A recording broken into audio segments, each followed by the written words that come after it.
राधे राधे दोस्तों, मैं आराधना आप सभी का आपके अपने यूट्यूब चैनल में स्वागत करती हूँ। आज मैं बहुत ही महत्वपूर्ण वीडियो लेके आई हूँ उन बहनों के लिए, उन महिलाओं के लिए, उन कृष्ण कन्हैया के भक्तों के लिए कि जो कि हर किसी के घर में आज के टाइम में, मैं पहले तो ये बता देना चाह रही हूँ कि हर किसी के घर में लड्डू गोपाल की लगभग स्थापना हुई है। हर कोई लड्डू गोपाल को आज के टाइम में पूजन करता है, उनकी सेवा करता है। तो कुछ महिलाएं जो हैं, कुछ बहनें हमारी क्या करती हैं कि उनको बाल रूप में उनकी सेवा करती हैं, तो वो पीरियड टाइम में भी लड्डू गोपाल को भोग लगाती हैं। तो आज की वीडियो उन्हीं बहनों के लिए है कि जो कि पीरियड टाइम में भी बाल रूप समझ के लड्डू गोपाल का भोग लगाती हैं। तो ये वीडियो अगर आप लोगों के लिए आप लोगों के पास पहुंचा है तो जान लीजिए कि इसमें कान्हा की इच्छा है। तो आप लोग प्लीज वीडियो के अंत तक बने रहिए, इसकी बिल्कुल मत करिएगा, क्योंकि आज का वीडियो मैं बहुत ही महत्वपूर्ण लाई हूँ आप सभी के लिए। तो चलिए आज का वीडियो स्टार्ट करते हैं। तो मुंबई में रहने वाली कल्पना जी बताती हैं कि मतलब कि वो उनकी जो सासू माँ थी कल्पना जी की, वो जो है हम मतलब कि लड्डू गोपाल को बहुत समय पहले से उनकी पूजा अर्चना करती चली आ रही हैं। काफी सालों से वो पूजा मतलब लड्डू गोपाल के साथ उनका बहुत टाइम बीतता है। तो कल्पना जी जैसे जैसे जैसे मतलब कि उनकी सासू माँ बताती हैं कि उनकी सासू माँ जो है पूजा करती हैं, तो वो भी मंदिर में जाती हैं। अगर कल्पना जी मतलब पूजा करने नहाने के बाद, तो जैसे सारे भगवान का पूजा करती थी वैसे कान्हा का भी पूजा कर देती थी। तो मतलब बहुत ज्यादा जिम्मेदारी कान्हा का उनके पास उनके ऊपर नहीं था, क्योंकि उनकी सासू माँ ही सारा मतलब कि हर एक चीज, हर एक देखभाल जो है कान्हा का उनकी सासू माँ ही करती थी। मतलब कि सुबह शाम भोग लगाना, नहलाना धुलाना, उनका श्रृंगार करना वगैरह जो भी उनकी सेवा करनी होती थी उनको उनकी सासू माँ ही करती थी। तो क्या होता है कि एक एक दिन उनकी सासू माँ विचार बनाए कि हमको जो है द्वारकाधीश जाना चाहिए, हमें ठाकुर जी के दर्शन करने। तो वो प्लान बनाए और वो द्वारकाधीश जाने के लिए तैयार हो गई। तो वहां से मतलब कि मुंबई से अहमदाबाद जाने के लिए ज्यादा टाइम नहीं लगता है। वहां से ट्रेन से अगर आप जाएंगे तो 7-8 घंटे 10 घंटे में लगभग पहुंच जाएंगे। तो उनकी जो है सासू माँ, कल्पना जी की सासू माँ कल्पना को जो है पूरा मतलब कि ठाकुर जी को देखभाल का जो भी जिम्मेदारी होती है ना, कल्पना से बोली कि बहू तुम बेटा जो है ठाकुर जी का मतलब कृष्णा कन्हैया का जो है तुम ध्यान रखना, जैसे जैसे मैं करती हूँ ठीक वैसे वैसे करना, और उन्हें कोई भी कष्ट मत होने देना, टाइम से उनको भोग लगा देना, नहला धुला देना। तो वो कल्पना जी बोलती हैं कि ठीक है मम्मी, आप ना परेशान ना हो, आप जाइए, मैं जो है लल्ला का पूरी तरह से सेवा करूंगी, जैसे आप करती हैं ठीक वैसे ही मैं करूंगी। तो अब इतना कह के तो उनकी सासू माँ चली गई दर्शन करने द्वारकाधीश की। उसके बाद क्या होता है कि कल्पना जी जो है डेली दिनचर्या में अपना मतलब कि वो अपना इनको नहलाने धुलाने लगी। दूसरे दिन नहला धुला के इनको मतलब कि श्रृंगार करके इनको भोग वोग लगा दी। फिर ऐसा तो दूसरे दिन हुआ, तीसरे दिन क्या हुआ कि उनका पीरियड टाइम आ गया कल्पना जी का।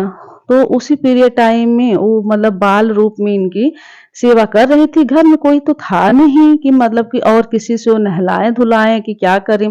तो कल्पना जी सोचती हैं कि चलो कान्हा को तो बाल रूप में हम लोग उनको मानते हैं, तो उनको नहला धुला के श्रृंगार करके किचन में चली जाती हैं कान्हा के लिए कुछ भोग बनाने। तो सोचती हैं कि जाएं पहले किचन में कुछ कान्हा को भोग बना के ले आए, इनको खिला दें। तो वो जो है किचन में जब वो गई और भोग बना रही थी कान्हा के लिए, सारा काम निपटाने के बाद, तो भोग बनाते टाइम ही उनको ऐसा लगा कि जैसे मंदिर मतलब किचन के जस्ट सामने ही था उनके, तो उनको ऐसा लगा कि मंदिर के पास से कोई छोटा सा बालक चिल्लाते हुए दौड़ते हुए बाहर निकलता जा रहा है। तो उनको ये एहसास हुआ, तो वो मतलब कि ऐसे बाहर आई तो देखी तो कोई नहीं था। तो फिर वो अंदर गई तो किचन में मतलब अपना वो भोग बनाने लगी कान्हा के लिए। तो जब वो भोग बना के अपना ले आई, सोची कि चले अब खिला दें। तो कान्हा मतलब कि जब वो भोग खिलाने लगी तो दूसरे दिन जो है मतलब वहां सॉरी, जब वो भोग खिलाने गई तो जो भोग की जो प्लेट थी, थाली थी, वो उनके हाथ से छूट गया और गिर गया सारा नीचे। तो मतलब बहुत परेशान हो गई कि ऐसा कैसे हो सकता है। फिर अच्छा उस दिन तो ऐसे हाथ जोड़ के उठ गई हो।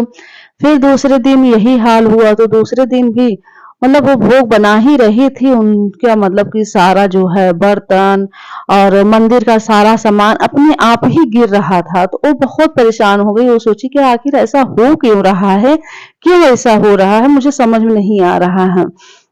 तो अपनी सासू माँ से बोली कि फोन कर की उनके अपनी सासू माँ से बोली कि मम्मी जी ऐसे ऐसे हो रहा है, मैं मतलब ऐसा क्यों हो रहा है, मुझे कुछ समझ में नहीं आ रहा है। तो उनकी सासू माँ को कुछ डाउट हुआ तो उनकी सासू माँ बोली कि बेटा कहीं तुम्हारा पीरियड टाइम तो नहीं आया है। तो कहा बोली कि हाँ मम्मी मेरा तो कल से पीरियड टाइम ही आया है, लेकिन फिर भी मैं भोग बना रही थी और उनको खिलाने की कोशिश कर रही थी, लेकिन ऐसा ऐसा हो रहा है।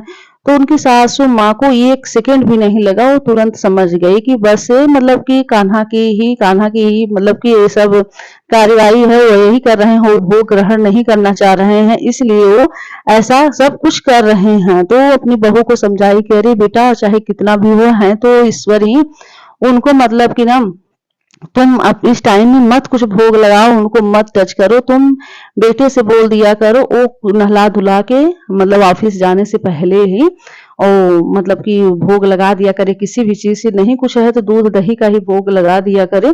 और फिर तो मैं कल आ ही जाऊंगी, फिर मैं अपने हिसाब से करूंगी, लेकिन तुम उनको मत छूना, अगर तुम छुओगी तो वो बहुत मतलब कि नाराज हो जाएंगे, वो घर से निकल जाएंगे, वो नहीं रहेंगे यहाँ पे। तब उनकी बहू को बात समझ में आई तो उनको लगा कि हाँ ये बात तो सही कह रही हैं। तो दूसरे दिन जब उनके पति मतलब कल्पना जी के जो हस्बैंड है वो ऑफिस जाने से पहले ही कान्हा को जो है नहला धुला के उनका श्रृंगार करके उनको किसी भी चीज का दूध दही का मलाई का जो भी रहता था वो अपने हाथ से बनाते थे, निकालते थे और भोग लगा देते थे।